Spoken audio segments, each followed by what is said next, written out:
Um, okay, today we're going to talk about branding and advertising. We're going to wrap up our 4-week demand modeling exercise. Today's script is going to be the last one where we use our heterogeneous demand model. We're going to use it to quantify the company's willingness to pay to hire a celebrity endorser. And we'll do that both with and without price reoptimization. And this time when we reoptimize prices, we're going to reoptimize S1 and S2 prices simultaneously in a two-dimensional grid search. After tonight, we're going to move into our final phase of the quarter. That's going to be predictive analytics. And next week, so until now, our demand model has been predicting movements in market shares. Next week, we're going to talk about how do we estimate market size? How do we predict how market size is going to change over time? That's called diffusion modeling. And how do we estimate customer lifetime value? And then in our final class meeting, we're going to look at the topics at the intersection of marketing and finance. In particular, we're going to go deep on customer-based corporate valuation, which is a better way to determine how much companies are worth using their customer data. And we're going to play an in-class game. It's an asset pricing game. And we won't have a competition in week 9, but the game will be like a competition. So if you win the game, you'll win 10 points as if you had won one of the coding competitions. And it's also a really cool experience that's likely to stay with you for a long time. So I hope you can make it to class. That's the Wednesday after Memorial Day. That's 2 weeks from today. And then that'll wrap us up. After that, we have a quiz and we have an optional final exam. Well, final, it's not really a thing. You have a chance to write something if you want, or not. Either way, you won't be graded. You won't be not graded. You will be not graded. Okay, so here we go. Our audio is kicked off. So tonight we're going to talk about 3 main topics before we get to the script. The first one is, what is a brand? The second one is, how do brands influence customer preference?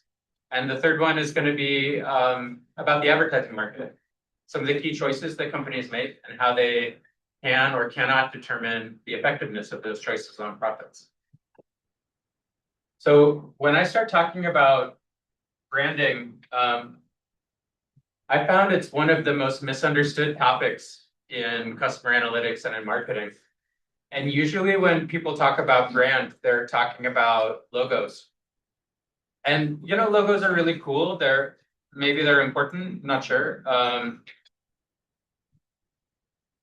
lot of time goes into them. Some of them are very creative. How many people have seen this arrow in the FedEx logo in negative space? This is like logo 101, right? Is anybody seeing this arrow between the E and the X for the first time? Yeah. You will never again see the FedEx logo without seeing this arrow. Does that affect which company you use to ship your boxes? It's hard to say that it does, right? Now, this company, Baskin Robbins, they sell ice cream, and in some places they sell really bad burgers. They don't have as much coverage in San Diego. When they came out, they had 31 flavors of ice cream, which was a lot at that time. And that's why they put the 31 in pink in the BR.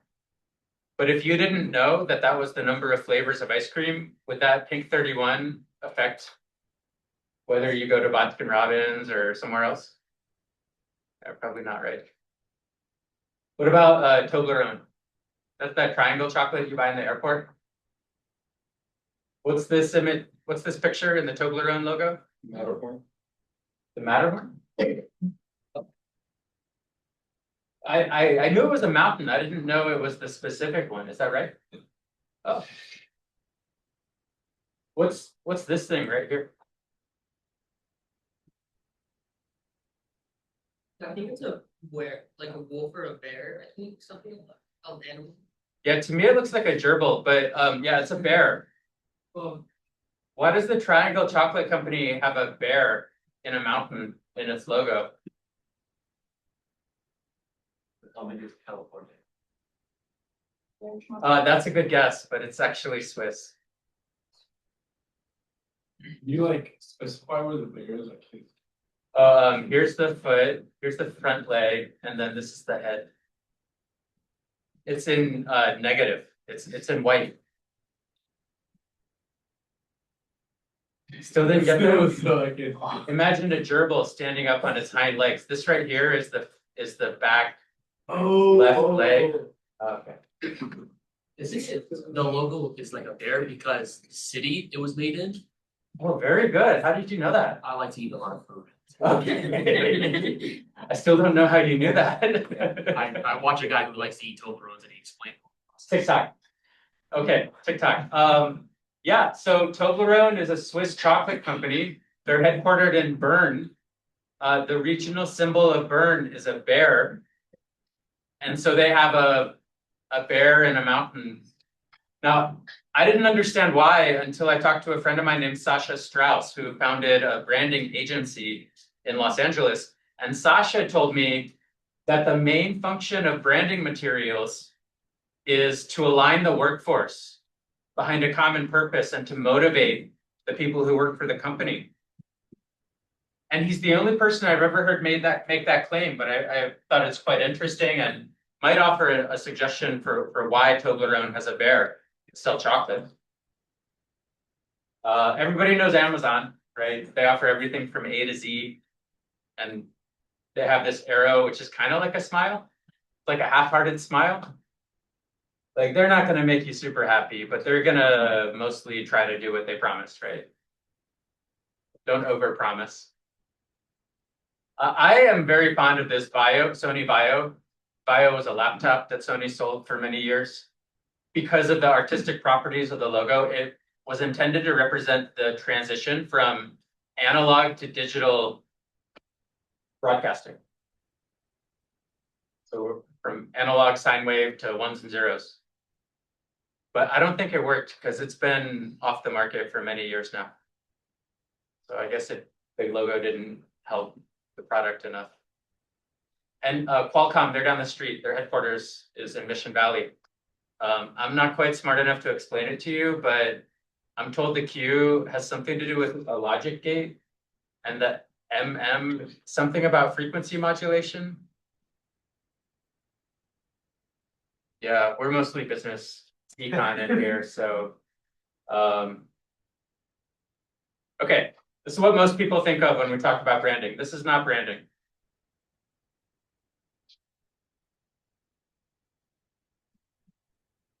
I'm going to tell you a series of stories to help illustrate what branding is and why. Some of you may be wearing clothes from the Gap.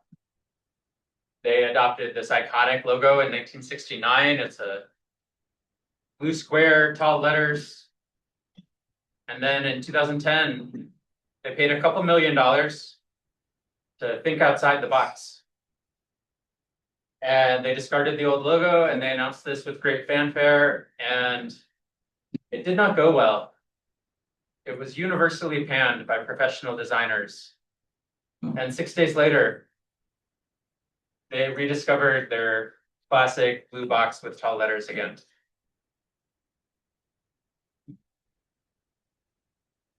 They abandoned a multiple $1 million expenditure in less than a week. Why?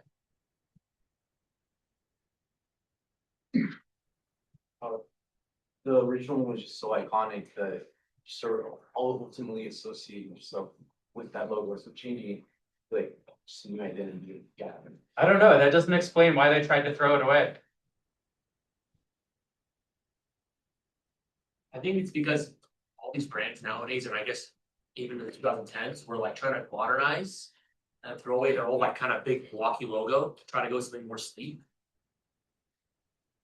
But why did they throw away their spending? Because it was just so like hated by everyone. They're like, and you would rather not have people complain about your logo just go back to the one that was working and just stick with it if it's working. So this was a mistake. They decided this spending was a mistake, An expensive mistake.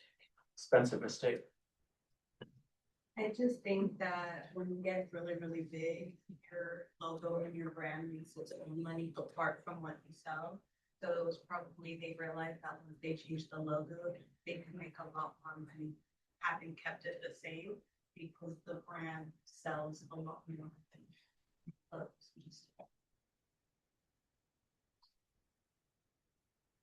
Okay, we've got some theories. Got some theories. I'm not sure anybody's hitting on it quite yet. You know what nobody has said? Is it because of the font size? Like, last year, I thought it was really cheap, or it was really fine. You get it up, like, what is I? So that's an Arial font size. The dominant reaction online was that someone made this in Microsoft Word, which was not intended as a compliment. To me, the best explanation for why this happened is they didn't know what they were doing. If they went to the trouble to commission and then introduce this new logo, they should have stuck with it. They're not the only one that did that. The University of California, which I personally dearly love, commissioned the seal in 1884. To me, this is beautiful. It says, "Let there be light." That's our slogan for the university. It shows the year we were founded. It shows the books, the North Star. However, it does not scale well across different sizes. It doesn't show up in an app very recognizably. So we commissioned a replacement, much more modern, scales much better. Blue and gold, I guess that's for the Berkeley colors, that's, something I don't think San Diego got a say on. We announced our replacement with great fanfare. And within 5 days, there were 27,000 signatures on a petition. And we went back to the old one. Like smart things that the practical changed their logo, but then a lot of it was like ease of like digitalization, so like a copy apps and also like scans. The fact that like those are small and probably doesn't cost as much, so without those are just simplified like calculated. Yeah, Cracker Barrel is the most recent example. There are lots of examples. I like to use this one because this is where we are. This logo, you can see the callback to the book, right? In the top of the blue shape. You can see that it kind of looks like UC. But people said it looked like a loading icon. Yeah. But the really bad one, people said it looked like a public toilet. Yeah, can't unsee that, right? Yeah, at least we got a relative deal. It only cost us $386,000. There's a nice podcast if you like 99% Invisible about this, link down here. Again, I don't think we knew what we were doing, or else we wouldn't have done this. Now, at the other end of the spectrum, how many people know who George Westinghouse was? Yeah, that's typical. We are all going to be forgotten. Okay, you've heard of Tesla and Edison? Yeah, they were great inventors. Edison invented the direct current electricity transmission standard. Tesla invented the alternating current electricity transmission standard. We have AC in our wall. It was probably the most intense standards war in the history of business. In particular, Edison held a series of public events at cities around the country where they would electrocute livestock. It's quite a terrible thing. And then they blamed the alternating current standard falsely. They said it was unsafe, but Westinghouse was the financial backer of Nikola Tesla's AC standard, ultimately won the standards war. And for electrical engineers, this is a very meaningful name. In 1998, CBS bought the remains of the Westinghouse Corporation and immediately sold off all remaining physical assets and licensed the brand to electronics component manufacturers in a variety of industries at zero cost until 2021, when they sold the IP to the newly reformed Westinghouse Corporation. And the best estimate I can find is that CBS made between 100 and 500 million in licensing revenues on a cost of essentially zero. And it's not unusual for well-known brands to trade hands at prices, market prices that are substantially above the book prices. Okay, so these are stories from each tail of the distribution. And there is a corporate valuation consulting firm that for a couple of decades has issued annual reports on percentage of S&P 500 firms' market capitalization that remains unaccounted for by tangible asset values, and therefore presumably has to be accounted for by intangible asset values. And they say that intangible asset values rose from 17% of the S&P 500 capitalization 50 years ago to 92% this year. And much of that intangible asset value is going to be wrapped up in brand asset value. So this is a really important topic to understand. Now, I mentioned Netflix in week one as my favorite example of great marketing. It is a fantastic company, one of the best we've ever had. They make you a job offer. Go work there, unconditional. They pay really well. It'll be really intense. You'll learn a huge amount. It's hard to stay there. They counsel people out at a pretty high rate. But even if you get canceled out, it will be worth the experience. You'll probably land really well. Their reputation is sterling. They were founded in 1997 to deliver movies over the internet. It's right there in the name, Netflix. They were founded too early. The monitors sucked. The hardware sucked. The internet speeds sucked. You couldn't watch a movie over the internet in 1997. YouTube wasn't even founded until 2005. So they introduced this incredible innovation, which was DVD by mail. And to appreciate what this was, you have to appreciate what came before it. We were all watching movies at home, but to do that, we had to drive to a store, stand in a line to rent the movie, then drive back to the store to return the movie, usually within 48 hours. Cost like $3 to $5 to rent a movie. If you didn't return it within 48 hours or 72 hours in some places, you'd get fined usually $40 or $50. It was a very unpleasant experience. By contrast, you could go on a website, say what movie you want, they mail it to you.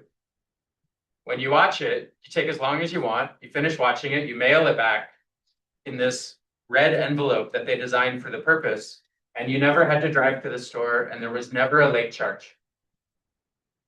This was a great company. We loved it very, very much before they started streaming movies over the internet.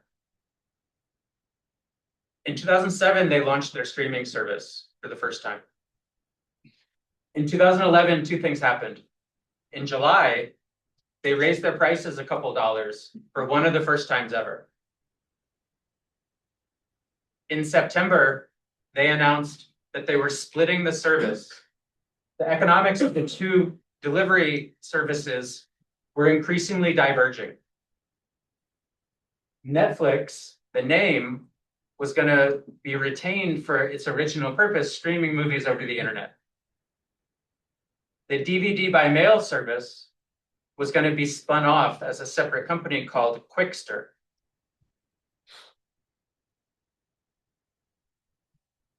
This did not go well. This was the most vicious market reaction to an attempted branding change I've seen in my career. I didn't cherry pick these headlines. They were all negative. No one liked this. This is Reed Hastings. He co-founded Netflix. He was co-CEO at the time.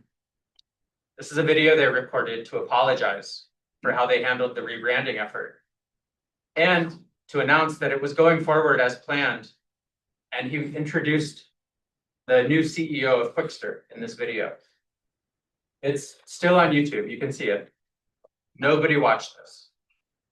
No one saw this message. No one was interested in hearing this message. These are brand tracking statistics. This has been the main way that most large companies have monitored their brand health over the last 60 years or so.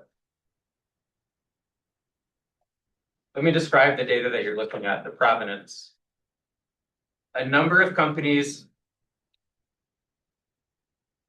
maintain large longitudinal panels of consumer respondents that they survey regularly about how they feel about brands.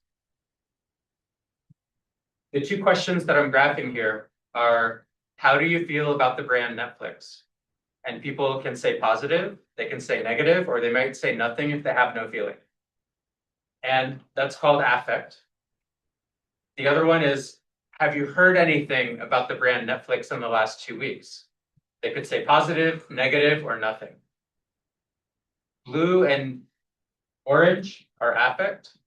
Gray and yellow are buzz. And for the first 3.5 years of this 5-year period, things were going well.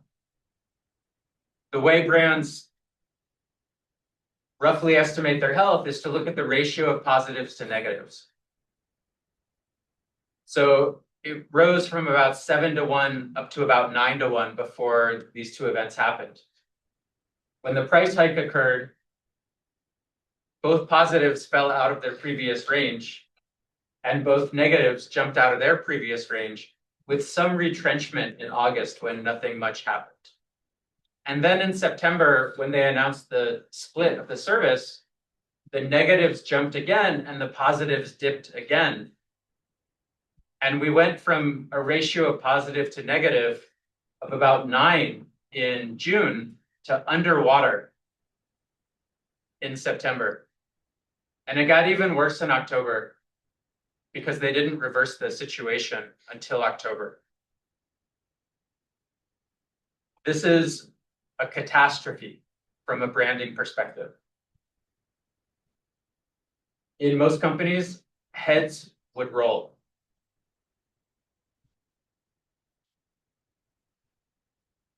All right, I've given you lots of reasons to be skeptical about survey data.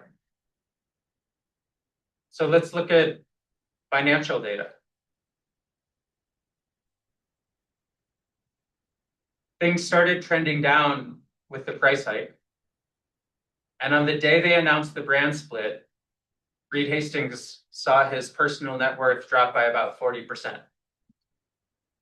And then on the day they announced that they were sorry, but they were going forward with it, he lost another remaining chunk. So share prices and brand tracking statistics don't always align this closely, but in case you don't believe me that this is a branding catastrophe, the market did. That's what the market is saying on those particular dates. Now, look, this is a great company. It took them a little too long in this case, but they figured out that this was a bad idea that consumers would not accept, and they reversed it. And they returned to offering the DVD by mail service. Over the next decade, it gradually lost its users. Its consumption had fallen by about 90%, and then they announced a gradual phase-out plan over the next 4 years. And today, if you look back, you can see this, you can see what happened. But from this perspective, it looks like a blip This is from 2019. If you look at it today, it'll be even smaller on the y-axis. They've done really well since then. So there's two main learnings I want you to take away from this story. The first one is we own the intellectual property, but we don't own the brand. The brand is inside consumers' heads. We can influence it, but only to the degree that people let us.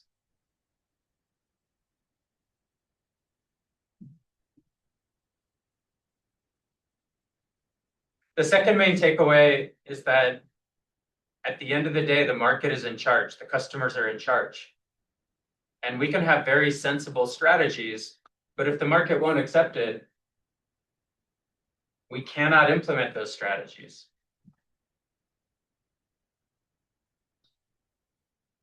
Sometimes people tell me, oh, this is good. This got Netflix a lot of attention, right?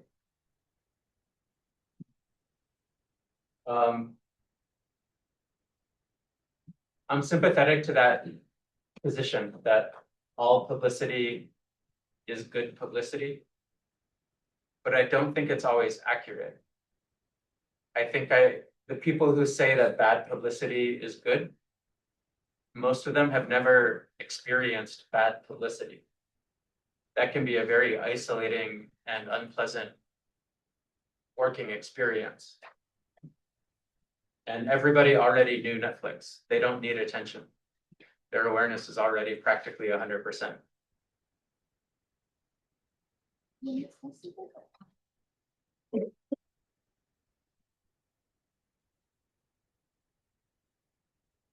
People who are like reacting negatively to like the human ending, I'm not sure if like they would be like spending their money at Gap anyways, or if they just come back to the happier way to do it. Like a lot of people who I saw from that from like Cracker Barrel and all the other ones, like it had never really been Cracker Barrel, it's just like kind of from there. Yeah, and that's why my conclusion from that story is that those decision makers didn't know what they're doing. Because when you change a logo, you should expect a negative reaction because people don't like change in most cases.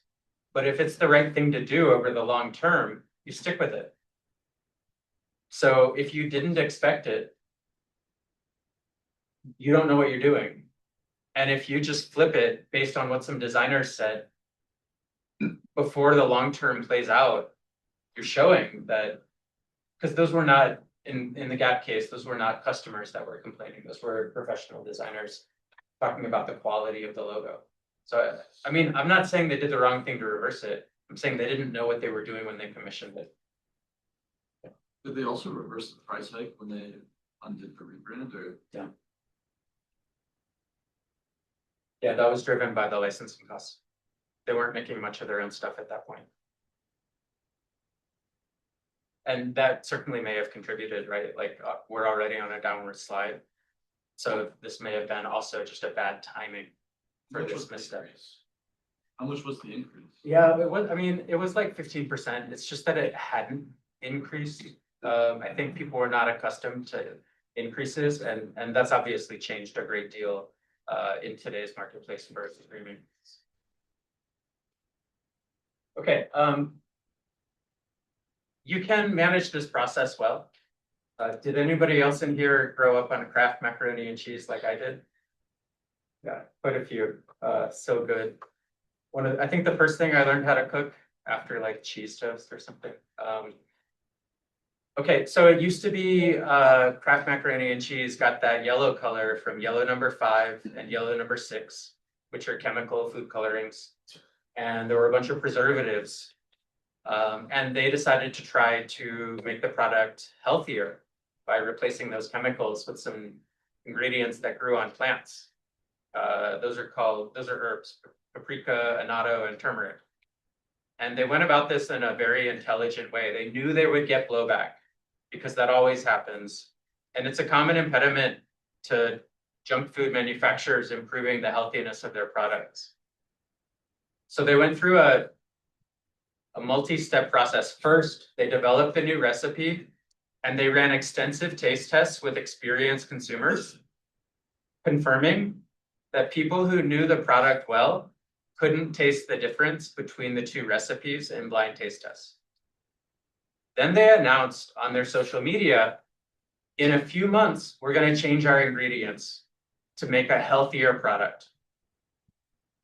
The immediate reaction was negative and pretty strong, as expected.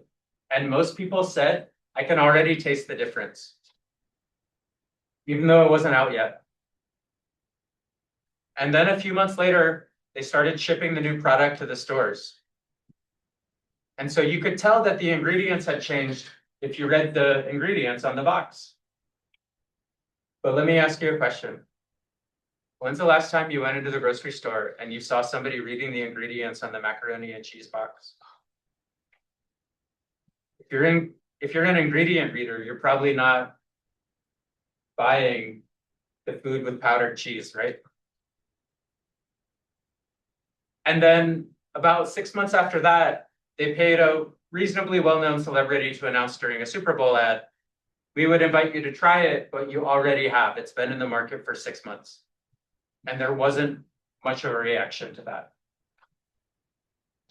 So you absolutely can effectively change your branding if you anticipate what the likely reaction will be. You engage in your testing first, and then you make a series of phased steps that are smaller rather than announcing a huge shift in strategy all at once.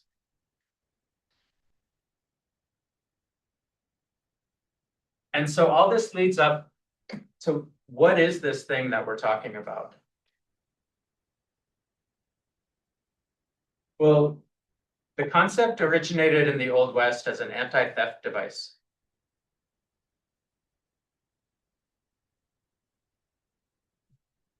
Cows were very valuable before we had industrialized food production. They're still valuable, but they were particularly valuable back then because they helped to ensure against periods of food scarcity. They could eat many more things than humans can eat, and they can always produce milk or be slaughtered if you're in a time of food scarcity. And so ranchers in the West and the South would drive herds of cattle. The archetype of the cowboy has a gun, right?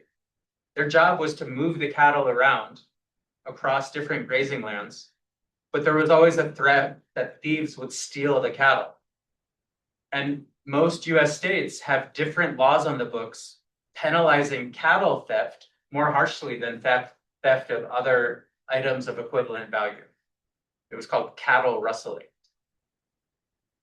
So that's why the cowboys had guns, and they would drive the herds of cattle to centralized trading markets a few times a year, where they would offer some of the cattle for sale to dairy farmers, to slaughterhouses, and to breeders. And to deter theft, they would create this, each rancher would create a unique insignia in metal, heat it up in the fire, and brand each cow so that if it were stolen and it were brought to the centralized marketplace where it had the greatest resale value, the theft could be detected and punished. It increased the danger of stealing the cow. So this was an anti-theft device. But it turned out that cattle had numerous important unobserved product attributes that became clear substantially after purchase, such as the dairy productivity of each cow, or the fertility of each cow, or the propensity for disease and the lifespan of each cow. And so when those customers would buy a bunch of cattle and take them back to the farm, they would see over time which cattle did better or which cattle did worse. And the ones that did better, they had this uniquely identifying mark of the producer on their flank. And so when they went back to the marketplace the next year, they would look for cattle from the same producer. And that is one of the major functions of the brand, is to reassure the customer of the unobserved product quality of what they're purchasing. Now, the way we think about this, measure it, and define it more recently is in terms of the position that the idea of the brand holds in consumer memory. So what you need to know about memory is that human memory is what's called an auto-associative network. You have a bunch of information in your head, but you can't access it all of the time. The way you access most of your memory is through an entry point that unlocks a sequence. So I'll give you an example. If I were to ask you, what is the fifth note of the happy birthday song? Every single person in here knows that information. And there's exactly one way to access it. Happy birthday to, that's the note. You have to start singing the song to access the note. And if you've ever had, maybe it's an older relative, a parent, start telling you a story, and it's a long story with a lot of details, some of which are not relevant to the point of the story. And inside you're thinking, come on, get to the point. They are doing their best. This is how they get to the point. They go through the sequence, and that's how they're able to access the end of the story. And you have to hear these irrelevant details in order to get the point. That's how it's stored. And your memory works that way also. So the brand is an idea in your memory. It's triggered by other ideas, most commonly the product category, and it triggers other ideas. And so the brand is the collection of associations and the strengths of those associations.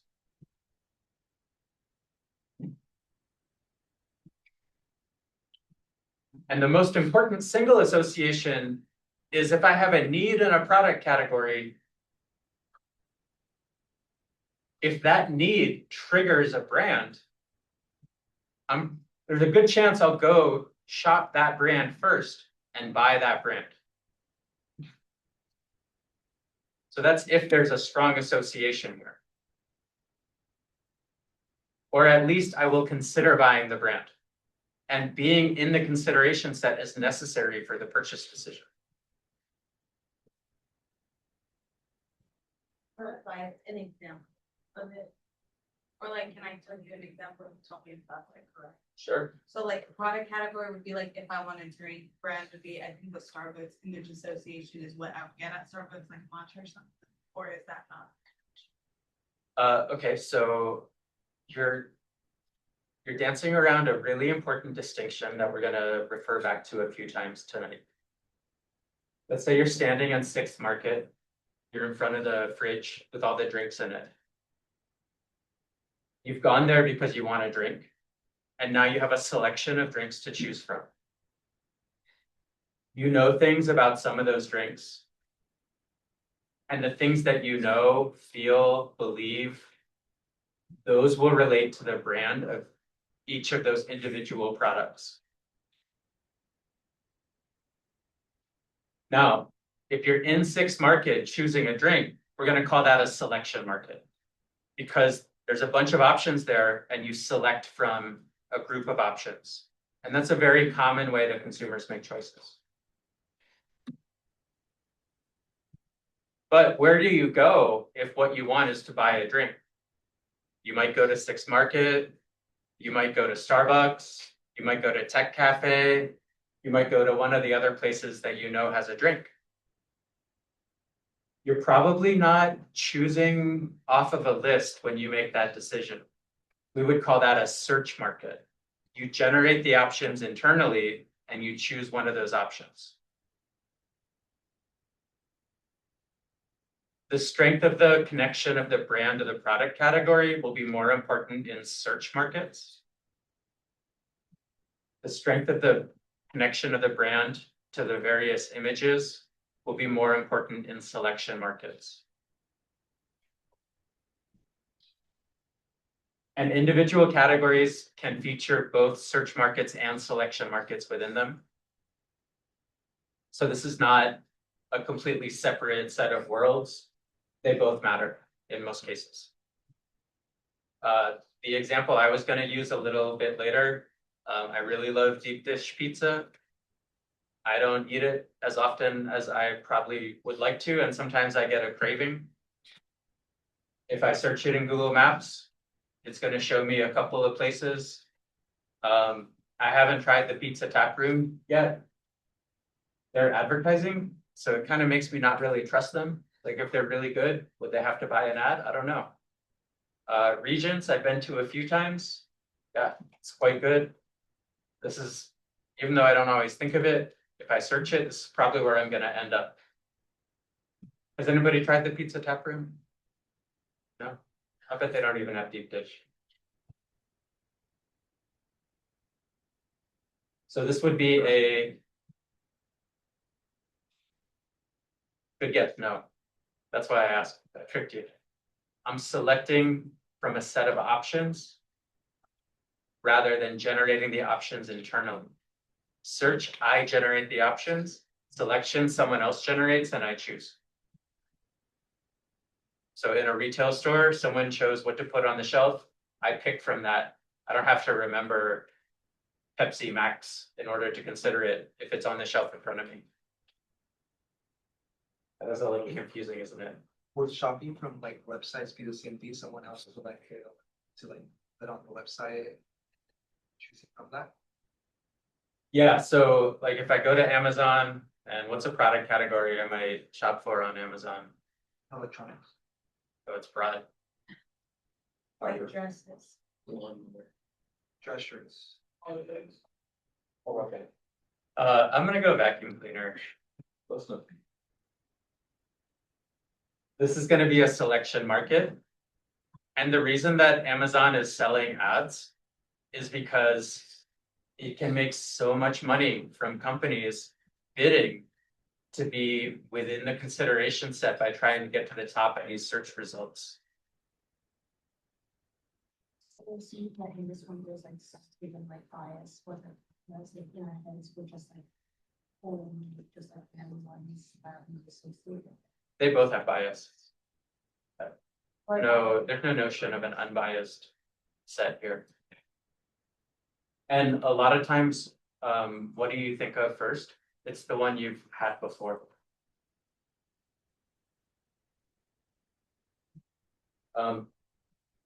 Okay, so the compact definition here, a brand is an idea that shifts preference. When you frame it as an idea, you notice that just about anything that you could think of could be a brand, such as a place, a person, a celebrity, a corporation. There's a whole range of brand, from umbrella brand down to category to product line, variant. Okay, we have University of California, we have UCSD, we have the economics department and the Rady School, we have business economics, and then we even have a theme song for MGT 100, right? It's the whole, you can think of branding at any level.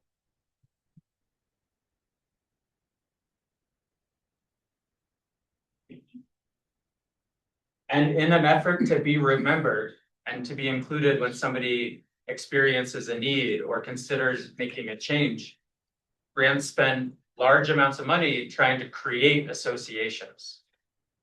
The biggest ones that they spend the most on, they invest huge amounts over multi-year time horizons, is taglines. Like a good neighbor. Thank you. Is there, book.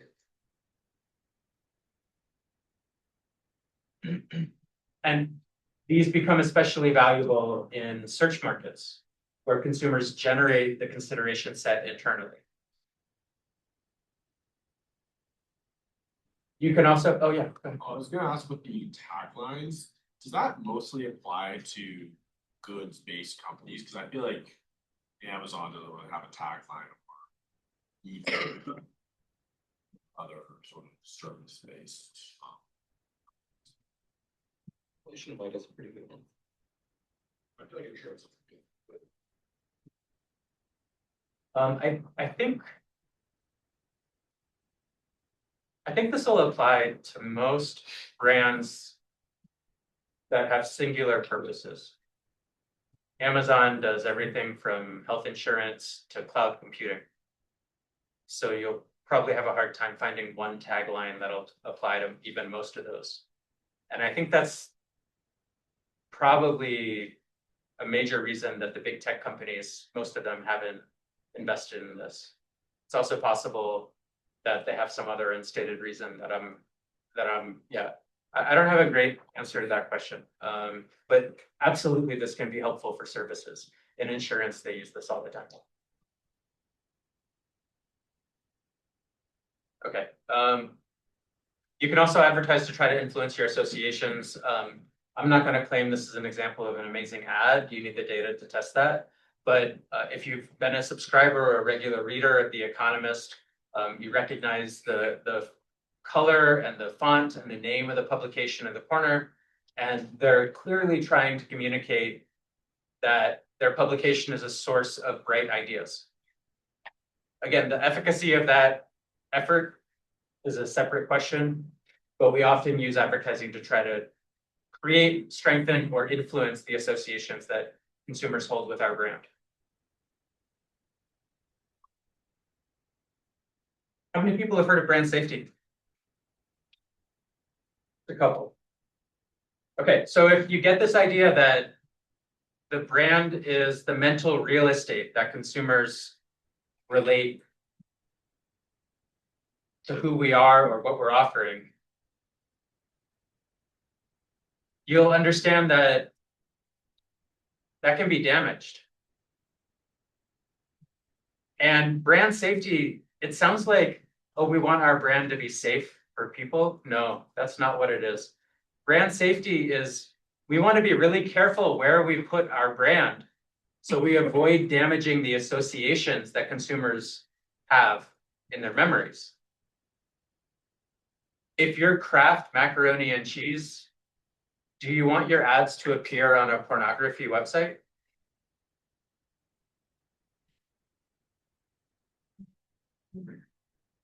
The downside probably exceeds the upside. Some consumers might be upset.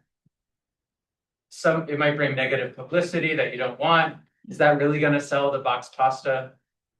That's highly questionable. And there could be subconscious associations that are changed by the environment in which people encounter the brand that weaken the connection to what we want them to connect it to. This is a long-standing concern, and companies, they care about this a lot. A dramatic recent series of events to illustrate the importance of brand safety occurred when Twitter got sold in late 2022.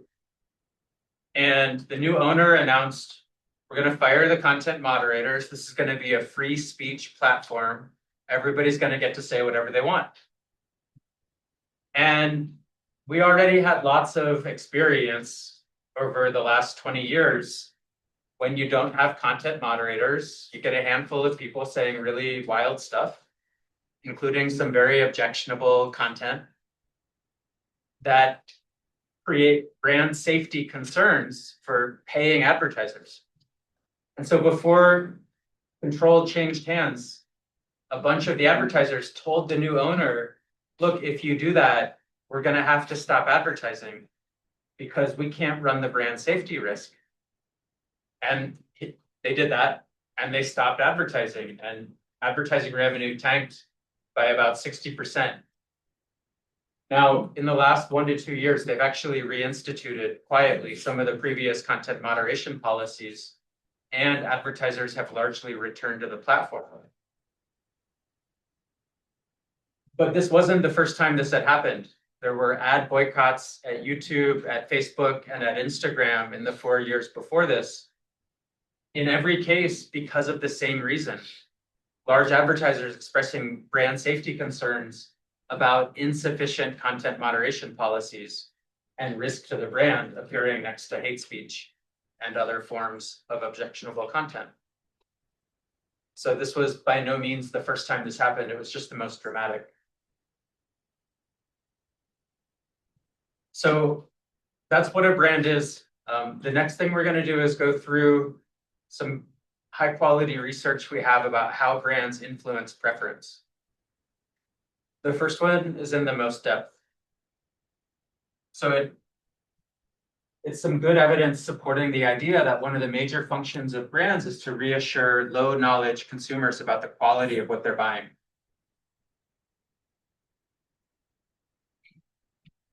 Aspirin has been available generically for so long that you may not be aware it was a patented medication. It was one of the first. It was patented in the 1930s by its inventor, Bayer, and it came off patent in the late 1950s.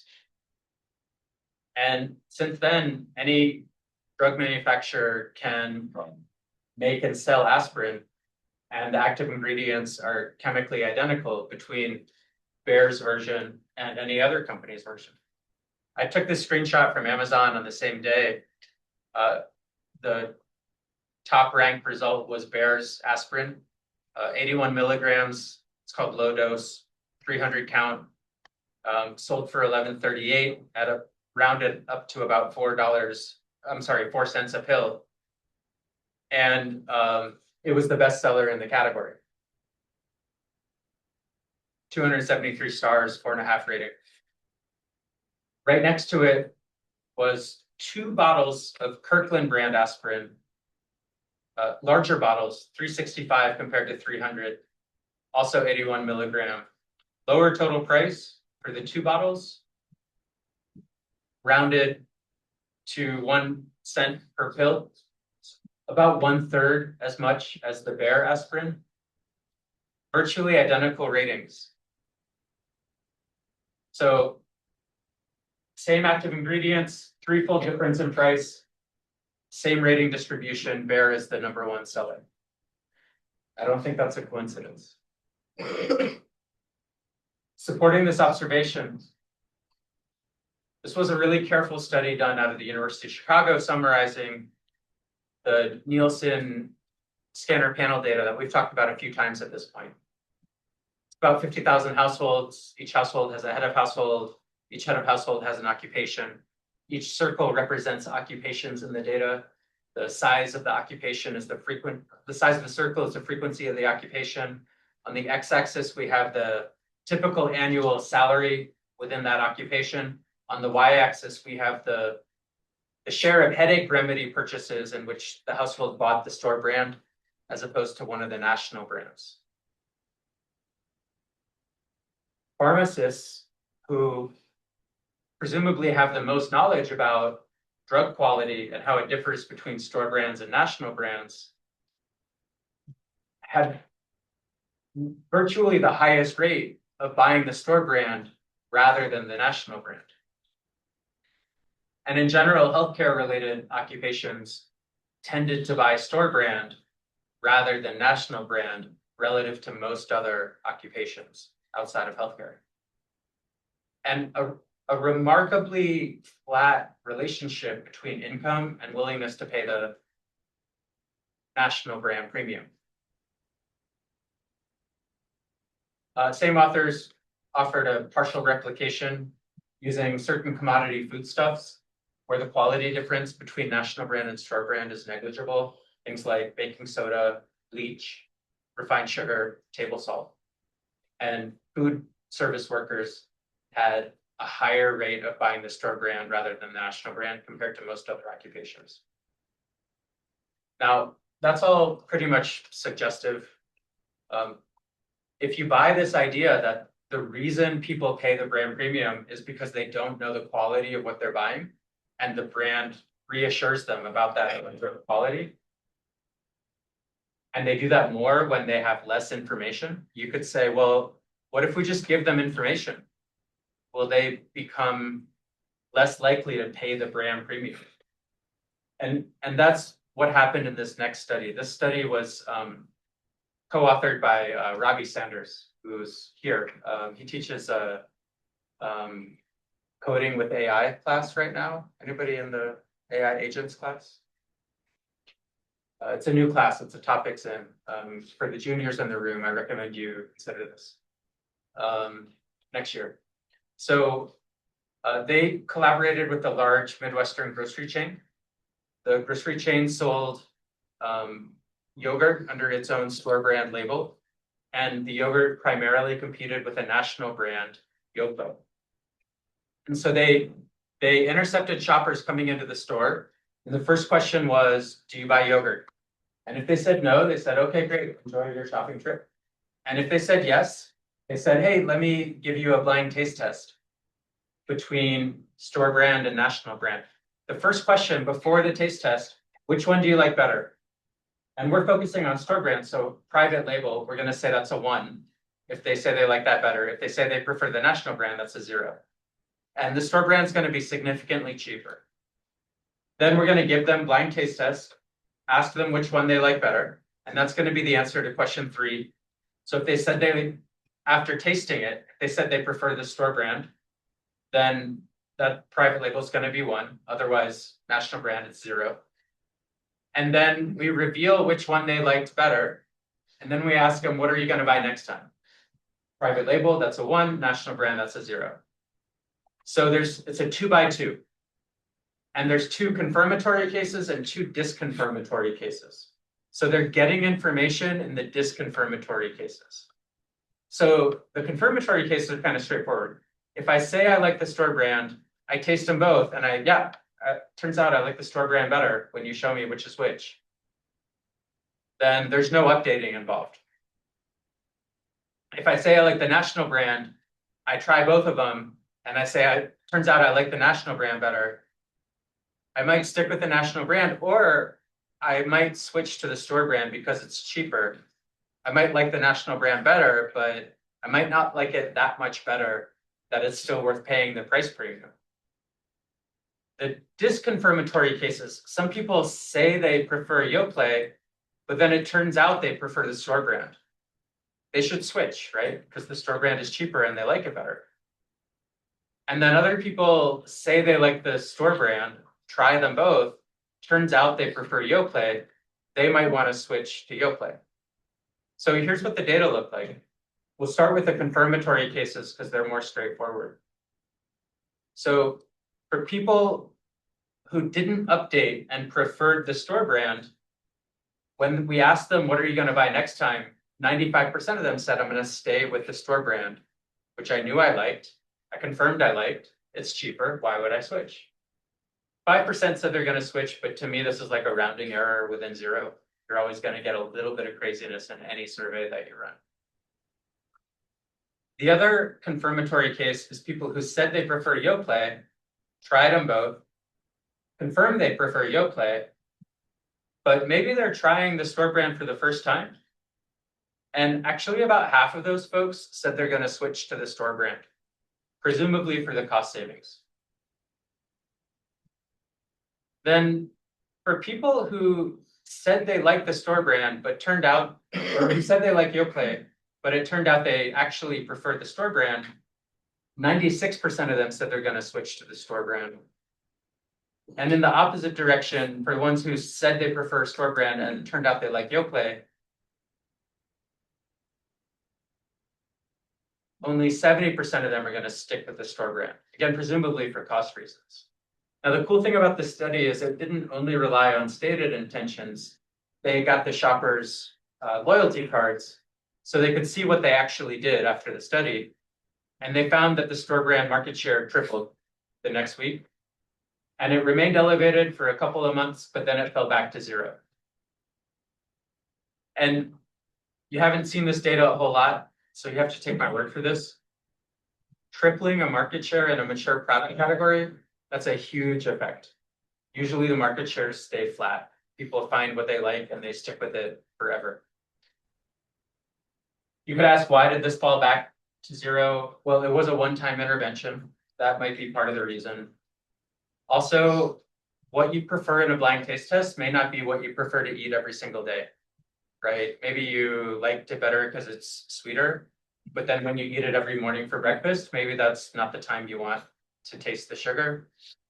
And then also each household, it's a group of people, right? So maybe mom likes the store brand, but maybe the kids prefer the national brand or vice versa.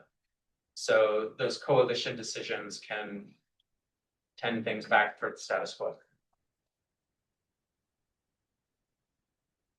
Okay, so pretty strong confirmation that one of the major reasons brands influence purchase is because they reassure low knowledge consumers about the quality of what they're buying.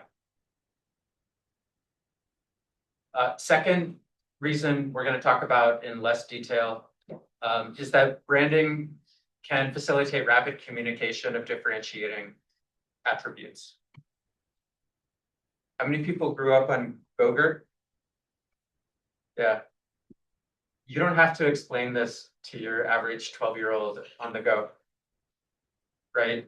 If you want to eat yogurt, you have to go to the fridge, take out the yogurt, go to the drawer, take out the spoon, sit down at the table, open the yogurt, eat the yogurt with the spoon, put the spoon in the sink, throw the yogurt container in the trash before you can get back to your video game. But with Go-Gurt, all you have to do is go to the fridge, tear off the top, and you can get back to the video game right away. Because all you have to do is squeeze it into your mouth.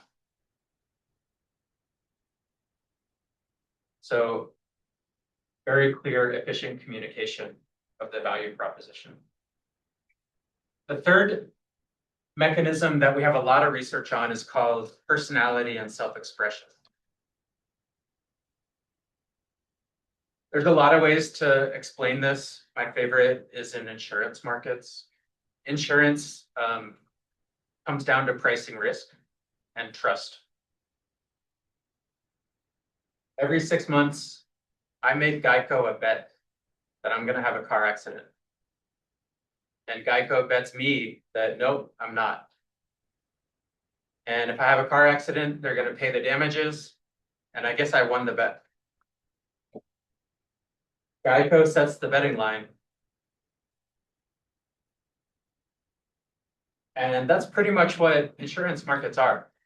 We're just pricing risk. And so most of the major national brands adopt brand personalities to try to reduce the pricing pressure and improve their margins. This survey was done shortly after Geico switched from their previous spokespeople to the lizard, the Geico gecko. Their previous ads had a bunch of cavemen who were very dumb. They were so dumb they couldn't figure out how to buy Geico online because it was so easy.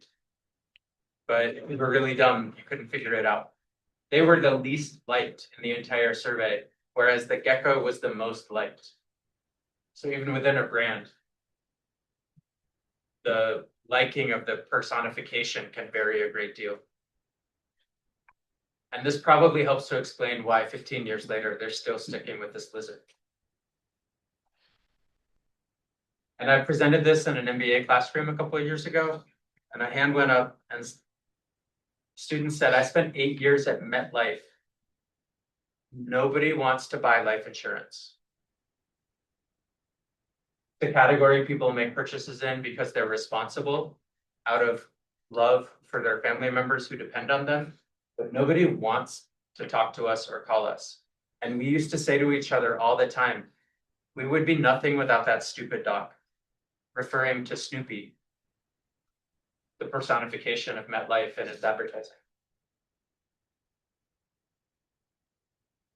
And when you're really successful with this, some of your customers might adopt the meaning to help express their own identity. I mentioned my friend Doug, who runs the Costco Club and is going to eat a chicken tomorrow. He's got Costco on his bicep. My brother has his fraternity letters on his ankle. Lots of people have brands on their bodies, and those are meaningful experiences and expressions for many of those people. And we're sort of getting right back to the original definition of branding, right? Now, if you start a company, your branding strategy is something that you should think carefully about. And I think there are 3 categories of strategy that most companies use. One is branding based on shared attributes with the target demographic, and most commonly expressed regionally, right? UC San Diego, the local sports team, breweries, America's Finest, blank. Second common one is based on people, most often celebrity founders or investors, or celebrities who are compensated with equity for their likeness. Sometimes based on founding executives, managers, or CEOs. And in this case, as a consumer, if the celebrity is an expert in the category, you're probably going to get a good quality product. And if the celebrity is not an expert in the category, it is very much not safe to assume you're going to get a good quality product. It's probably going to be inferior quality at a high price for the quality.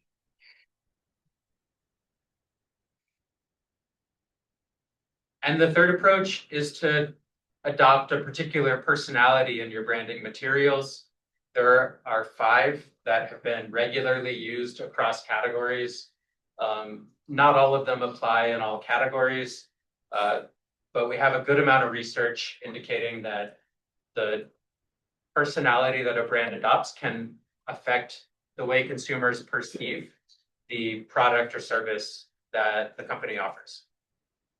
As an example, a brand that adopts an exciting personality, consumers in some settings have been shown to be more forgiving of inconsistent service delivery because nobody expects an exciting personality to be consistent every day.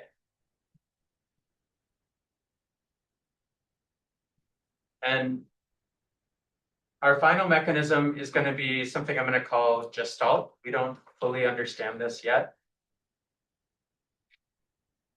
The idea is that the presence of branding can complement product consumption. We have a number of different studies pointing at this. The couple that I'll mention, there was a study run in which young children, 3 to 5-year-olds, were given identical food in different packaging and asked which one tasted better. And one package was from McDonald's and the other package was plain. Same food in both packages, tasted both, and at 4 out of 5 categories, they said the McDonald's packaged food tasted better than the plain packaged food, including categories like French fries and nuggets, which I think you would expect, but also milk or apple juice and carrots.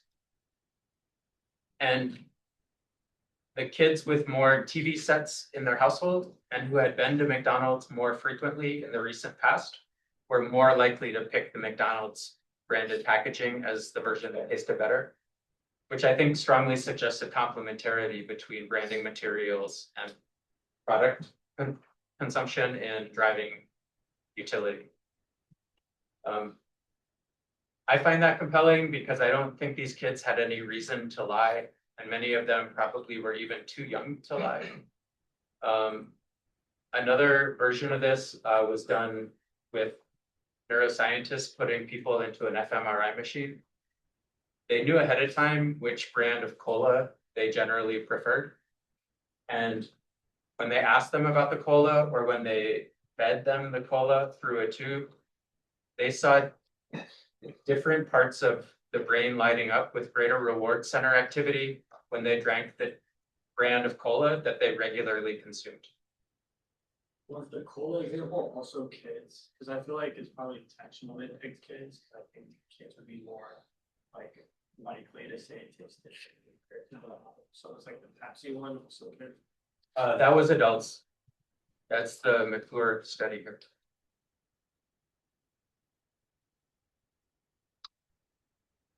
Some companies use this basic idea to measure the strength of their brand. So one of the things that is done at Google in the search division is they do the straightforward comparison. They show people Google results versus Bing results on a given keyword. They ask them which set is better. And the testers, they say Google results are better about 80 to 85% of the time. But then they also run parallel studies with one key difference, where they take the Bing search results and they put them in Google format. And they take the Google search results and put them in Bing format. And they ask the testers which set of results is better for this keyword. And the testers still generally prefer the Google formatted results, even when they come from Bing, but at a lower rate, more like 70 to 75% of the time. So the difference in differences, the 80 to 85 versus 70 to 75, Google takes as the quality or the importance of its branding materials in determining preference. Now, stepping back, one of the claims I'm making here today is that branding can create artificial differentiation between products that can reduce pricing pressure and thereby improve profit margins. That's one of the reasons companies adopt different personalities. And sometimes I get pushback on that, especially people with a lot of economics training who really believe in the rational consumer model. And my question is, if artificial differentiation didn't exist, give me an alternate theory for what we see in the vodka category. The US government defines vodka as liquor which is without distinctive character, aroma, taste, or color. By definition, all the vodkas taste the same, smell the same, and look the same. Doesn't mean they're identical in every attribute. A couple of key attributes that differ: how many times do you filter it, which can remove impurities, which can affect how you feel the next day? And what do you make it from? Those are both attributes that might matter for a choice. However, I don't think they matter for the consumption utility. And we see extensive efforts to brand vodkas, and we see large markups. So I think that really supports this process theory. And I'm not saying it applies to every single category, but I think it does apply to most categories that are not extremely competitive. Another example, how much does this can of water cost?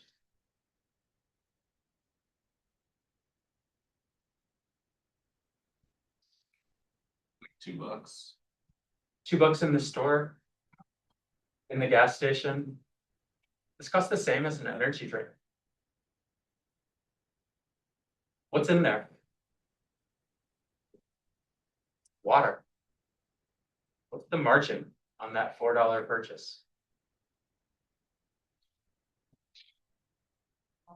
Yeah, probably like 90%. The packaging is pretty expensive, but the cost is mostly packaging. The guy who founded this, his explanation, essentially, this guy worked at an ad agency, and he said his idea was to sell water the way companies sell energy drinks, because why not? And it looks like it's going really well. They're not only selling water, they've expanded to a bunch of product categories. As far as I know, they haven't been purchased yet, but I'm sure they've received offers.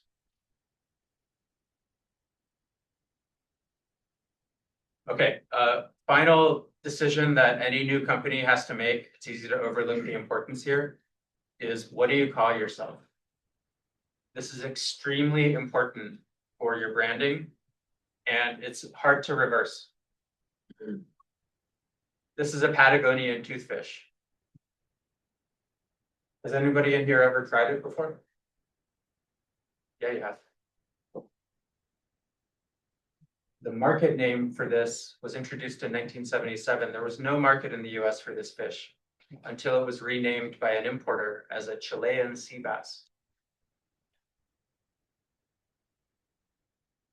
A bass because the white flaky meat is somewhat consistent with bass, which is freshwater, very familiar to US consumers at the time. It's not a freshwater fish, this is a sea bass.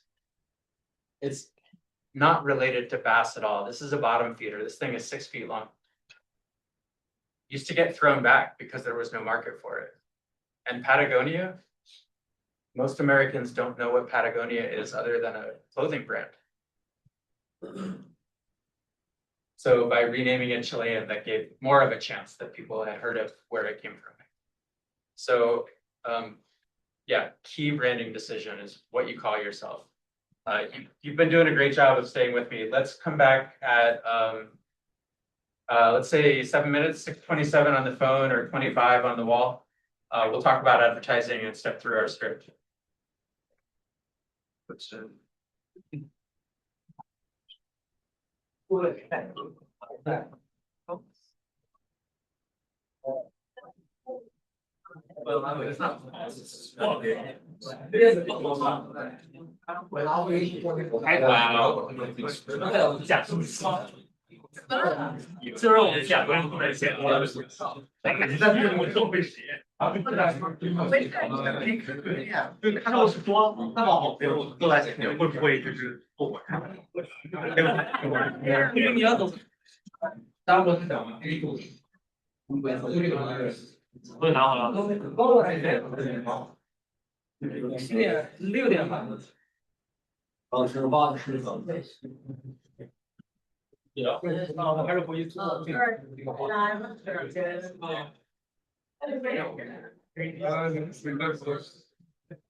Yeah. Bring Paul.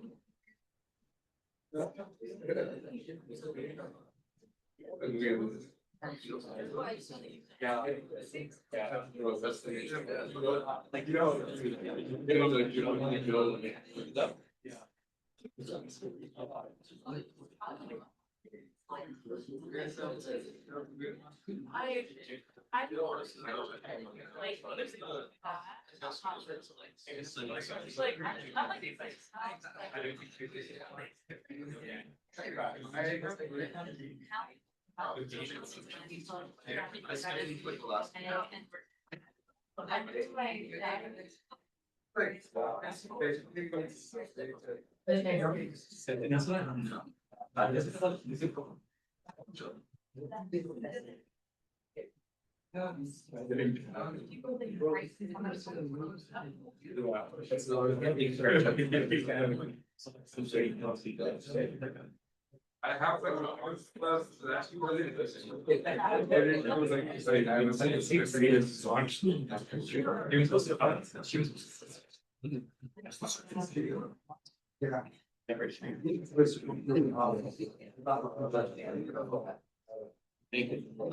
It's just.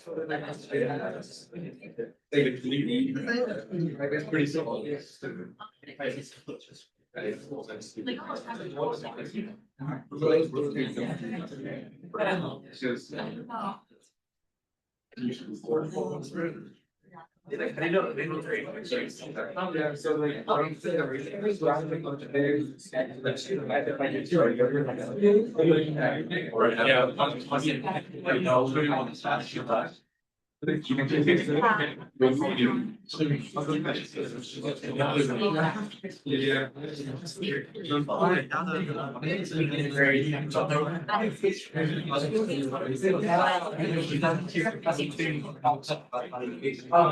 All right, we're gonna resume.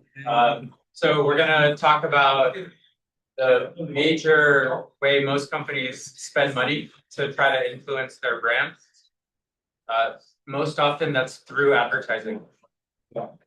And we're going to talk about this distinction between brand and performance advertising, programmatic advertising, methods used to sell and place ads. We'll talk about challenge of using data to evaluate the profitability of brand advertising. And we'll talk about some advertising measurement techniques before we get into our script. So most large advertisers are using both brand advertising and performance advertising. The idea behind brand advertising is we're gonna give you a message with the goal of influencing your brand associations or brand awareness. It's a long-term horizon on the goal. The hope is that when you're next in the market for what we're selling, the influence that we've had will encourage you to choose us. Because that's a long-term horizon, it's quite challenging to directly connect changes in customer behaviors to advertising exposures. But the advertising content often tends to be quite beautiful as far as advertising goes. Tends toward stories, tends toward artistic content, tends toward very coherent selling messages. Now, in contrast to brand advertising, performance advertisements are designed to stimulate an immediate action. The most important immediate action is a purchase, but it doesn't have to be the only one that we measure or that we optimize for. We might try to get people to come to our website, to consider the product, to learn more about it, to add it to a cart. follow us on social media, any number of observable actions. Explain what's the difference between brand ads and. The goal of the performance ad is to generate the response in the very near term after the ad exposure. Whereas the goal of the brand ad is to influence the association leading to a change on a longer time horizon, which typically won't be measurable. So one of them is like short term, others long term. One of them is short term and almost always measurable. The other is long term and seldom measurable, typically not measurable. Now, because performance advertising is designed to stimulate this immediate response, it looks really cheap. It contains a lot of stuff like call now, check it out, free so-and-so, limited time only. All these crass sounding tactics that work.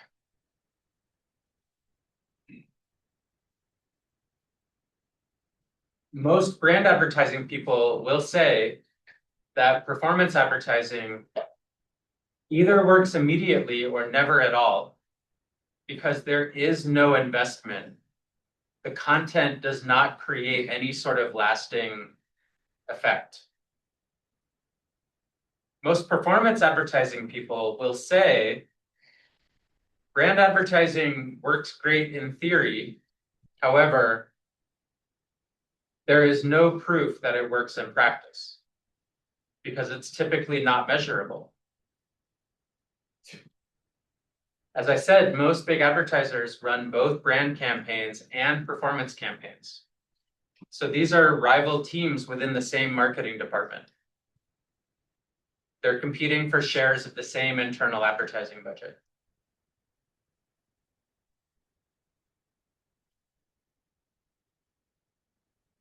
It's one part of that is similar to like the low quality like advertising last week where it's like you don't really have any. It doesn't have a trend. Most performance ads are just going to optimize for positive reactions. So if people have negative reactions, it probably wouldn't even be measured. And therefore it wouldn't affect the optimization. Okay, I've been hearing for my entire career, for more than 20 years, that brand advertising is dead.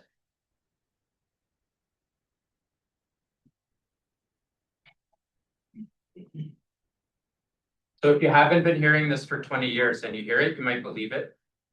But if you know people have been saying this for 20 years, you should understand that actually it has never been true and it remains not true.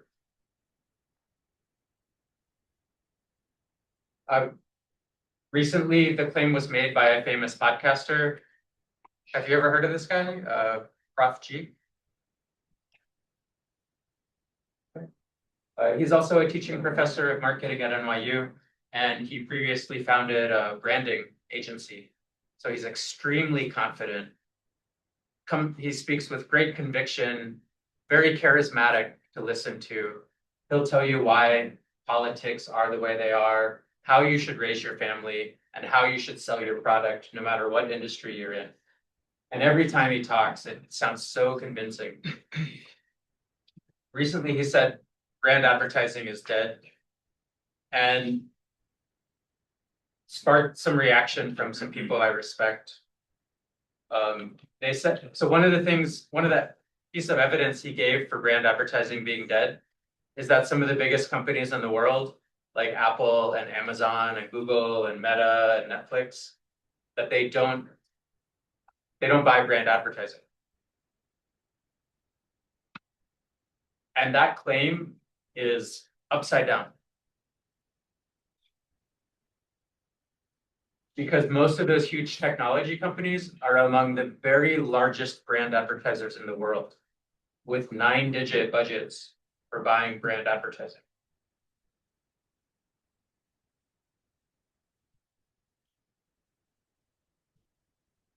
So, like it or not, brand advertising is very much alive and well.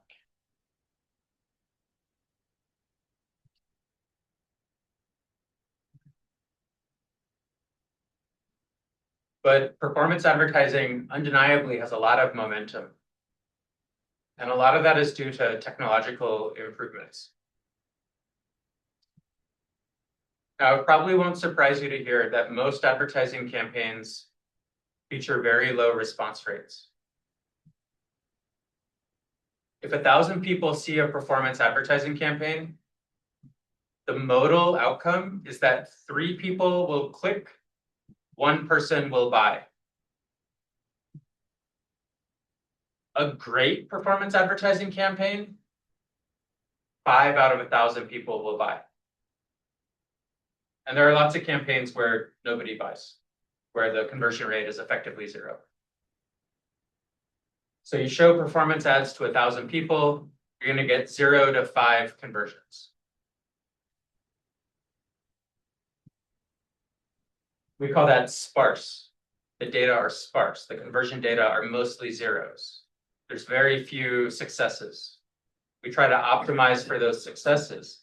The value proposition of programmatic advertising, which is defined as using technology to automate and optimize the ad buying process.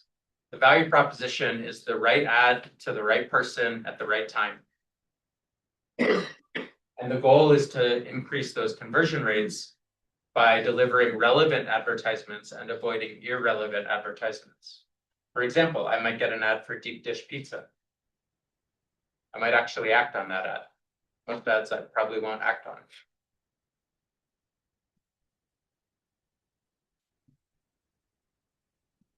This started out, this is less than 25 years old. It started out as a way to sell advertising inventory that humans could not sell. But it became so successful that it replaced the humans. There's not a lot of humans who are still selling advertising anymore. There used to be a lot more. Now it mostly goes through machines. Let me show you a picture of what this looks like, and we'll come back to some of this other stuff. On slide 45, this is a map of the display advertising ecosystem. The marketer typically contracts with an agency. The agency has a group within it that specializes in programmatic advertising purchasing. They contract with demand-side platforms that manage the bidding function. Which opportunities do we want to bid on and how much do we want to pay? Those bids go into advertising exchanges, which is a fancy way of saying a marketplace, where they meet the supply-side platforms that are running auctions on behalf of the publishers that are generating advertising opportunities. So the supply-side reps and the demand-side reps are both automated, and they meet in automated marketplaces. Everybody else is pretty much either supplying data to improve the efficiency on one side or the other, or they are supplying ancillary services, such as what is the chance that the recipient of the ad was a human as opposed to a machine? Or can we verify that the attributes of the ad that we bid on and purchased match the environment in which the ad was actually delivered? And everybody here takes a cut. And this architecture is designed to happen very, very quickly. If you load a web page on your phone, the transaction will occur within 100 milliseconds. And the ad will appear on your screen within probably another 200 milliseconds after that.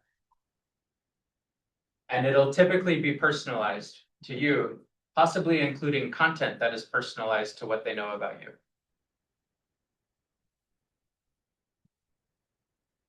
And the big platforms like Google and Meta and Amazon are running billions of auctions every day. Now, both brand ads and performance ads can go through this programmatic advertising architecture, but it's mostly performance ads.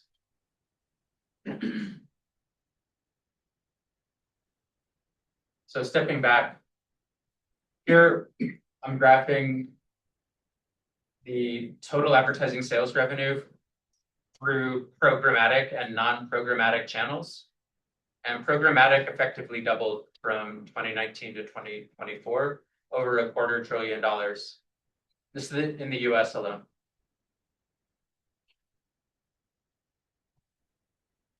The data were collected by an industry body called the IAB Tech Lab.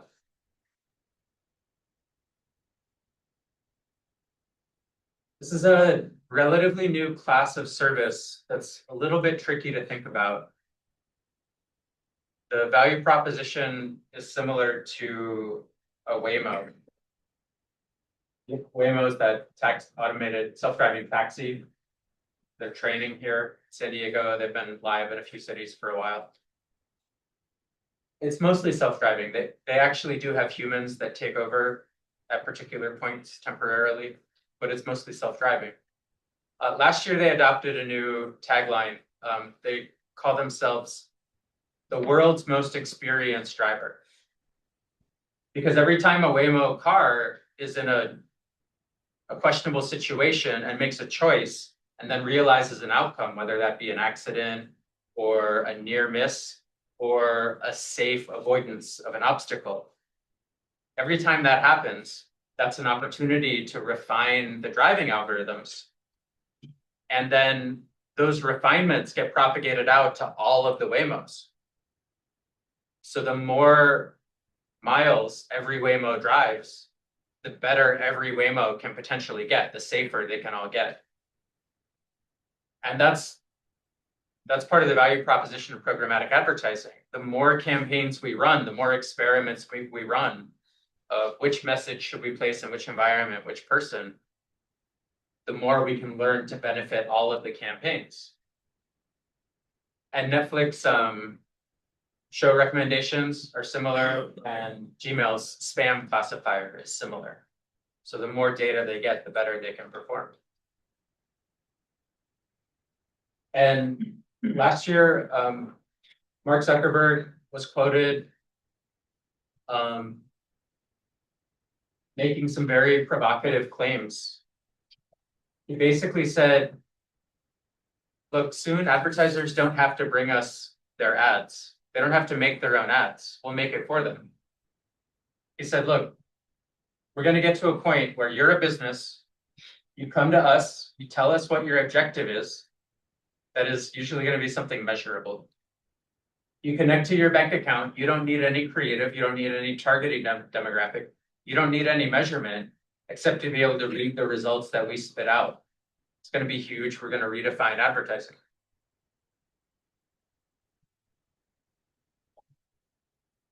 It's a very interesting claim.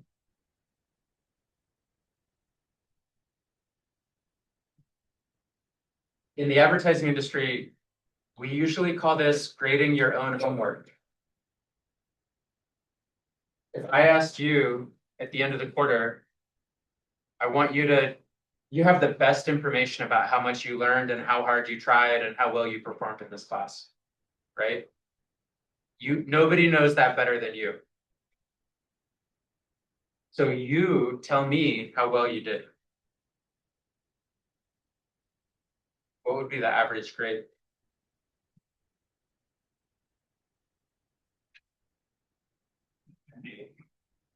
I think it'd be 4.0. Everybody would give themselves an A because they know how much they learned. And why would they give themselves less than an A? So if Mark Zuckerberg is going to hook up his machine to your bank account and you don't need to test it yourself, you just need to read the measurements he gives you, how effective do you think those measurements are going to say they are? Yeah, A+, man.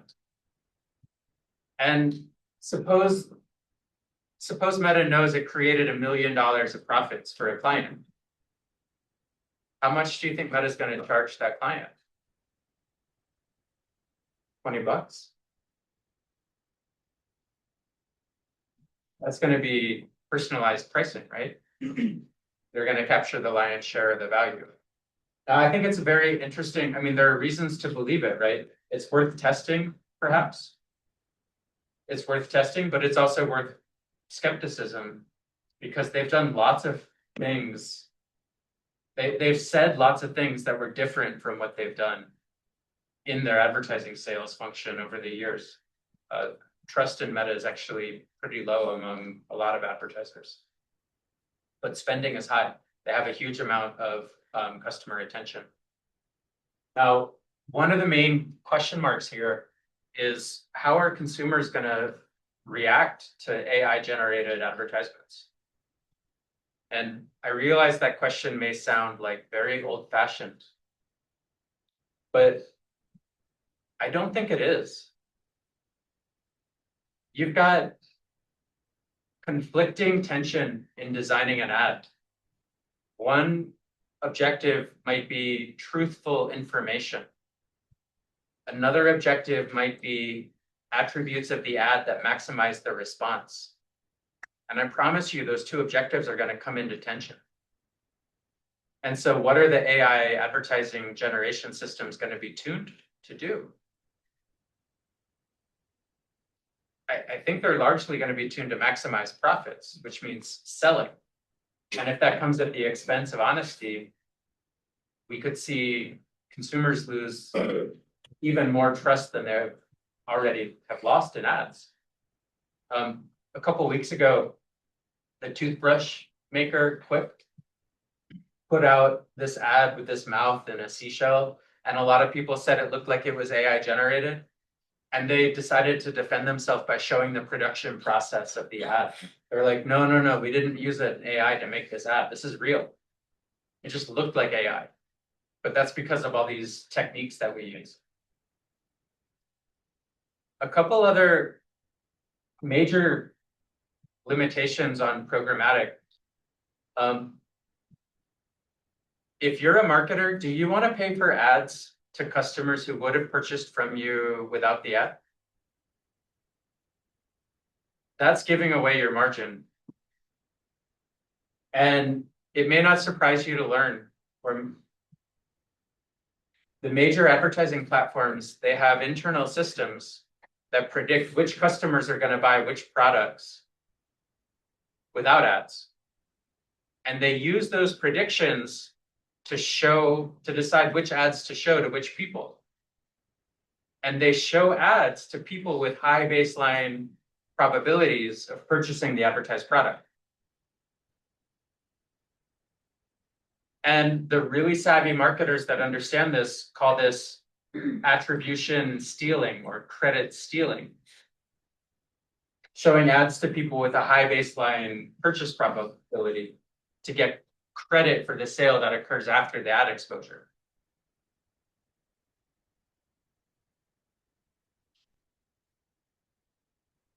The major platforms are huge relative to all of their clients. They're some of the largest companies in the world. Google in particular has been found by 3 different juries guilty of unlawful monopolization in 3 different markets. There are a lot of questionable practices.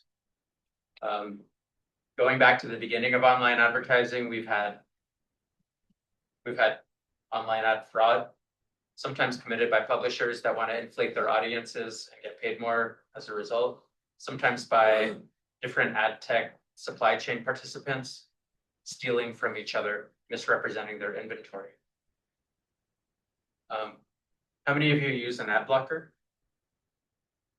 Anybody use AdBlock or AdBlock Plus? Those are the most popular ones. You know how they make money, right?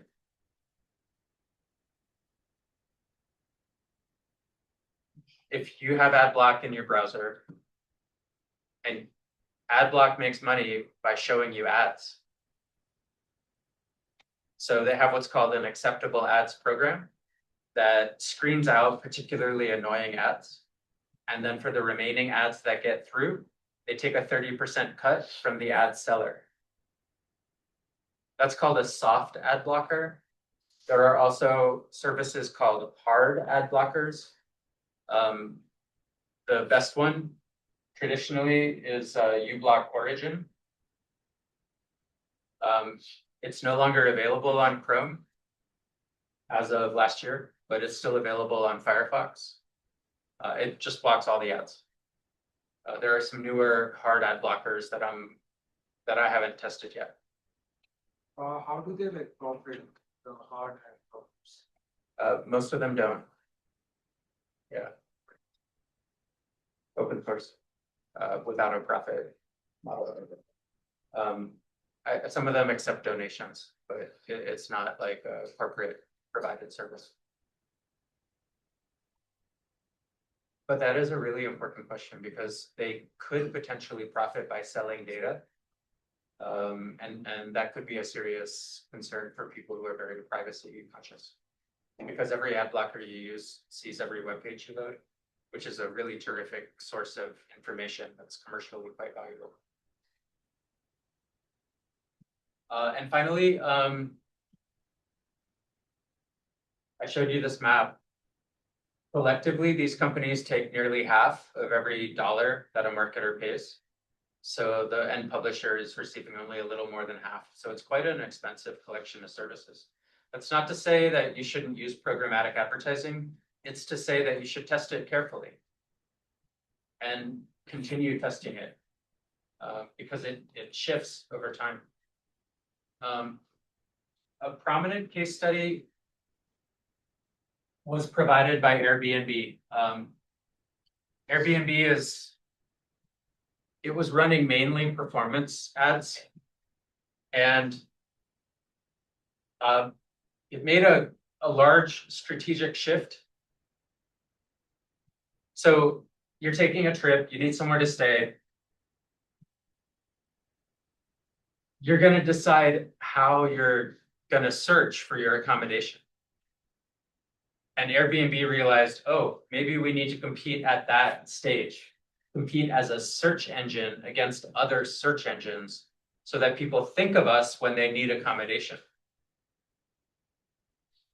So that's why they shifted to brand advertising, so that in the search market for search engines, they could be top of mind for some travelers and be the first place searched rather than Booking or Google Hotels or Kayak or Expedia. Now, their ad agency claimed this was very successful. They based that claim on funnel data and retention of people across stages of the funnel, showing a greater retention for Airbnb against some other online competitors. They also compared it to a couple of large hotel brands. If you look at this visualization carefully, you'll see some really strange things going on, like the size of the bars are not proportional to their magnitudes, and they don't start at 0. And sometimes it doesn't look like they're actually populated accurately according to the number next to them. And based on my experience, this visualization does not look credible. It also neglects everything else that could affect customer decisions along the funnel, such as the price. I think this continues to support the idea that brand advertising is not easily measurable. I think some of the quotes from some of the Airbnb client executives are a bit more credible and they make more sense to me. So the CEO said performance marketing is a laser. He said, we have a metaphor of lasers, flash bulbs, and chandeliers. If you want to light up a room, performance marketing is a laser. You don't want to use a bunch of lasers to light up an entire room. You should use a chandelier. That's what brand marketing is. He said performance marketing doesn't create very good accumulating advantages because it's not an investment. They do still use performance marketing. They use both. And they basically say there's a complementarity between those two. So the real question is not A or B, it's It's how much of A versus how much of B. And the challenge of measuring the returns to brand advertising is something that makes that balance really hard to quantify. So we'll end this part of the talk looking at some research that I contributed to. The research question was quite simple. Look, companies have been using brand tracking statistics for more than 50 years to measure brand health. They've been buying advertising for longer than that. Can we quantify the relationships between ad spending and brand tracking statistics? And what do those relationships look like? So I'm gonna show you a couple examples of what the data looked like for individual brands. Toyota at this time, they had a accelerator crisis. The gas pedal kept getting stuck in the on position. And that caused some of their quality and value scores to tank.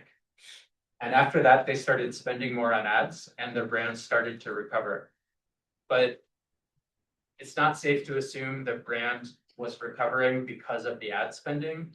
They were both variables were reacting to this third factor. Coca-Cola at the time, all of the major brands in the soda category were sliding as people became more concerned about large doses of sugar and the potential health implications of that. Coke concentrated most of its spending in NFL playoffs and March Madness. But despite this like big bump every year, you don't really see the brand tracking stats responding to that bump. The tracking stats, they have their own measurement error, but the long-term averages tend to be very, very stable, which is part of what makes measuring the returns to brand advertising so challenging, because there's just not a lot of variation in brand attitudes. And then the final example within this data set I'll show you is Apple. This is around the time they introduced the iPad. They increased their advertising a lot. The iPhone was also taking off around this time, and then their tracking stats started trending upwards slowly. But again, product quality is probably driving both variables. So we controlled for that as much as we can. To summarize the paper into a couple of sentences, with a massive data set, including over 500 large advertisers and about $250 billion in ad spend, we found that a company's advertising does increase its own brand perceptions, but we needed a massive data set to be able to detect that reliably. We also found that when a competitor advertises more, the competing firm's brand tracking stats tend to decline, suggesting that advertising is a prisoner's dilemma in which it's individually rational for companies to advertise, but we end up with too much advertising in equilibrium when they all respond to that incentive. And we concluded that individual brands are very unlikely to be able to estimate their own advertising effects using this type of methodology with any sufficient precision to enable decisions. What companies often do is a mix of approaches. Marketing mix models are panel regressions similar to what I just showed you. They're usually correlational in nature, and so therefore they have limited utility when it comes to determining decisions. There was a framework called multi-touch attribution, where cookies and other identifiers were used among the households or the computers that saw ads and made purchases. Multi-touch attribution frameworks use algorithms to assign fractional credit to the ads that preceded a sale in order to decide which ads to buy more or less of. The data required for this is mostly locked down at this point. Most of the signal has been lost, not 100%, but companies have moved away from this due to privacy rules and increasing opacity from the large advertising platforms. What's really becoming very popular in the last 2 years is called incrementality testing. And that is the marketing industry's word for experiments. So those could be A/B tests, they could be geo-lift, where you randomize advertising budget across places and time. They can also be periods of time where you stop advertising to see what happens to sales. So this is really increasing in popularity rapidly. Today, it's mostly marketing mix models and incrementality testing. So if you really like this stuff and want to go deeper, the first link on the final slide is a long deck that I give to our MSBA students on advertising measurement, with a lot of related stuff in there. At this point, I want to shift gears to using the demand model to quantify willingness to pay for a celebrity endorser. This is actually, I think, our lightest script of the quarter. We're gonna use last week's approach to calculating profits under 3 scenarios. First one being status quo. Second one being we hire a celebrity and that increases our phone intercepts in utility. The third one being we hire the celebrity, change demand, we re-optimize based on the demand change, and then we predict profits after re-optimizing both product prices. So that'll be a 2-dimensional grid search to re-optimize the prices. And this week's competition, this is the hardest competition of the quarter. So if you're ever gonna sit one out, maybe this is the one. On the other hand, it might be the least competitive competition, so we'll see. So what I want you to do is I want you to compare 2 scenarios, one in which Samsung hires the celebrity, the other in which Apple hires the celebrity. And in each scenario, I want you to draw both companies' best response functions and pricing to the other, and then find the Nash equilibrium. And then compare the profits across the 2 scenarios. So yeah, it's pretty challenging exercise. I think quite a few of you are in a good position to get that done, but it's harder than the previous ones. So we'll go through our script. This will be about 10 to 15 minutes. So we'll load all of our preliminaries. We'll reload our heterogeneous demand model that we've been using for a couple of weeks now. We're interacting the phone intercepts with the 3 segment dummies. We're going to be Samsung, so we've got 2 phones and 3 segments, 6 total utility parameters. So the first thing we're going to do is predict profits in scenario 1, where we don't change anything. And that's going to be our baseline against which we compare scenarios 2 and 3. And I'm just going to pull out the same price and quantity information to calculate profits the same way we did it in our previous script. And if we open up D1 and look at it, we'll see that our small phone is priced at $7.99, big phone at $8.99, and profits of $13.15. Quantity is in millions of units. So I think if I remember that correctly, profits are going to be, this is $1.315 billion. So profits is in millions also.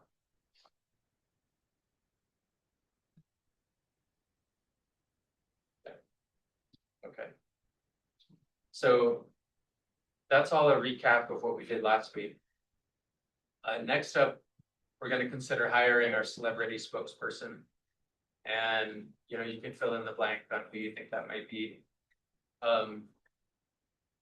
We're going to suppose that we've run a conjoint analysis where when this celebrity who's seen as an expert in the smartphone category endorses Samsung phones, that's going to be equivalent to lifting the phone intercepts by 0.14 on the utility scale. And in reality, that would likely be heterogeneous, but we're gonna leave that aside for simplicity. We're also gonna neglect the estimation error in that 0.14, although that's something that we could account for, both aspects without too much trouble. So I'm gonna create a model called out 10 adjusted from out 10. And then I'm going to make the adjustment by updating the 6 Samsung coefficients, augmenting them to add the celebrity coefficient effect. And if I take the difference in the 2 coefficient vectors, I see that the 6 Samsung coefficients all increased by the same amount, nothing else changed. So confirm that work. And then scenario 2, we're not re-optimizing prices after the demand shock. So we'll go through the exact same process to calculate profits after hiring the celebrity. And it's pretty mechanical. And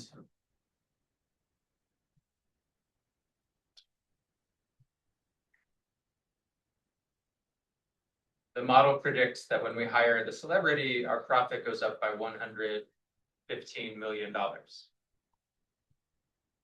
So that's our reservation price without price re-optimization. If our reservation price is $115 million, what do you think we should offer the celebrity?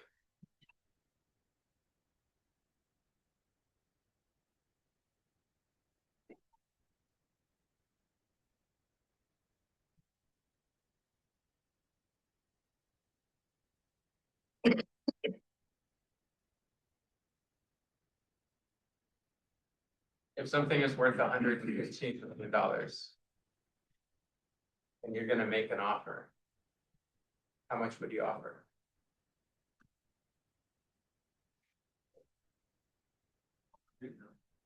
Sorry? Generous opening offer. I'd offer 5.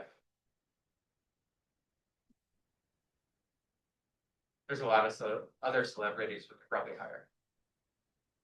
But then they might threaten to go work for a different competing firm. Yeah, that's negotiate. That's why you should take negotiation. 162. Some of you took it already? It is. So without price re-optimization, these are the gains that we're seeing in our predicted market shares. It's bigger for S1 because S1 is in a more competitive position within the marketplace. It's less differentiated than S2. So when S1's utility improves, it attracts more marginal consumers because there's more demand in that location. All right, our final scenario is a little more complicated. It's going to be including price re-optimization for both S1 and S2. So last time we looked at 41 scenarios, S1 price change only, and we looked at increments of $10. This time we're going to do a joint grid search across both phones. So we'll increase our increment to $20 just to speed that up a little bit, because we're going to have an exponential number of scenarios to look at. So you can look at PVEC. PVEC is going to be our price changes that we consider, everything from negative 200 up to 200, 21 of those. And then expand grid is just going to create every combination of those 21 potential price changes for the 2 phones. And so we're going to have 441 scenarios in which we predict profits based on the demand model. 1 scenario for each combination of S1 and S2 price changes. And then I'm going to predict profits for Samsung based on each combination of new prices. And I'm going to do what's called drawing a heat map. So a heat map is a 3-dimensional visualization where you use color to predict the size of a third variable as a function of the first 2. So we're gonna have the price of S1 on the x-axis. We'll have the price of S2 on the y-axis. And then the color will show the predicted profit within each square.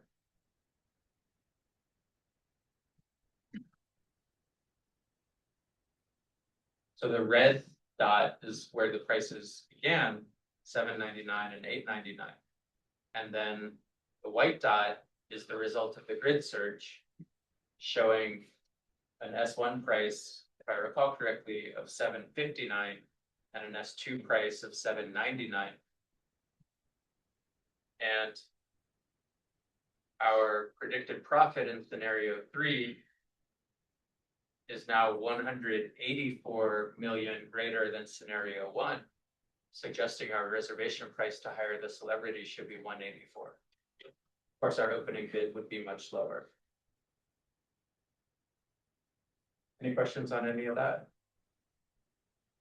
Okay, thank you for your attention. I hope you have a wonderful week. I'll see you next week for predictive customer analytics.